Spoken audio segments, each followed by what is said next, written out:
और जी न्यूज की खबर का बड़ा असर हुआ है रियल एस्टेट सेक्टर की नामी कंपनियों एक्सपेरियन डेवलपर्स और एक्सपेरियन कैपिटल पर धोखाधड़ी के आरोपों के खिलाफ कार्रवाई शुरू हो गई है। दिल्ली पुलिस की आर्थिक अपराध शाखा ने 630 करोड़ रुपए से ज्यादा की जमीन से जुड़े मामले में आखिर एफआईआर दर्ज कर ली है।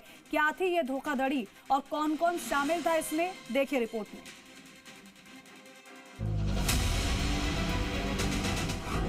जी न्यूज खबर दिखाता है तो असर होता है। बिल्डर के करप्शन के आरोप पर होगी कार्रवाई। गुरुग्राम के सेक्टर 62 की यही वो बेशकीमती जमीन है जिसके लिए एक्सपेरियन डेवलपर्स पर आरोप है कि उसने सिस्टम की आंखों में धूल झोंका और 630 करोड़ रुपए की कीमत वाली जमीन को अपने नाम करने के लिए साजिशों का जाल बुना। एनफोर्समेंट डायरेक्टरेट यानी ईडी की शिकायत पर दिल्ली पुलिस की आर्थिक अपराध शाखा यानी ईओडब्ल्यू ने एफआईआर दर्ज कर ली है। एक्सपेरियन डेवलपर्स, एक्सपेरियन कैपिटल के खिलाफ एफआईआर दर्ज की गई है।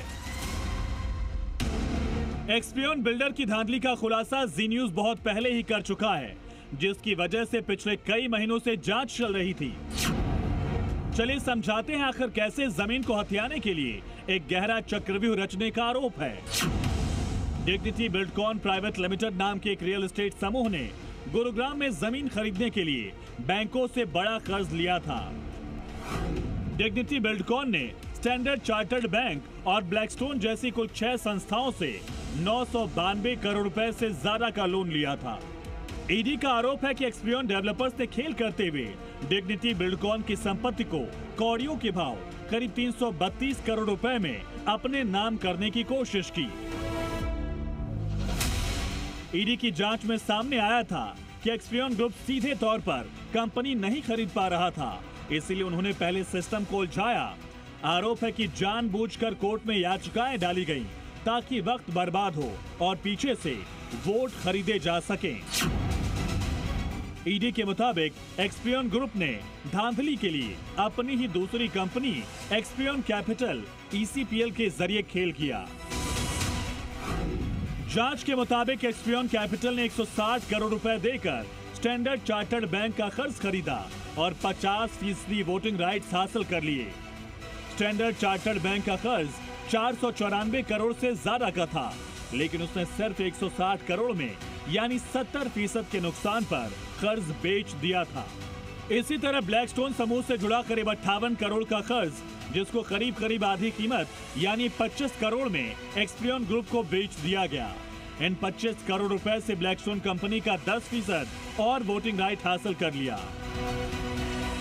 आसान भाषा में कहें तो एक्सपेरियन ने कर्ज इसलिए खरीदा ताकि वो कमिटी ऑफ क्रेडिटर्स यानी सीओसी पर कब्जा कर सके, क्योंकि कमिटी ऑफ क्रेडिटर्स ही तय करती है कि दिवालिया कंपनी किसे बेची जाएगी।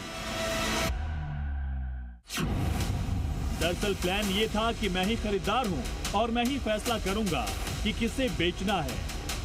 दिवालिया कानून के तहत ऐसा करना कानूनी रूप से गलत है। इस मामले में ईडी का एक और खुलासा और भी चौंकाने वाला था।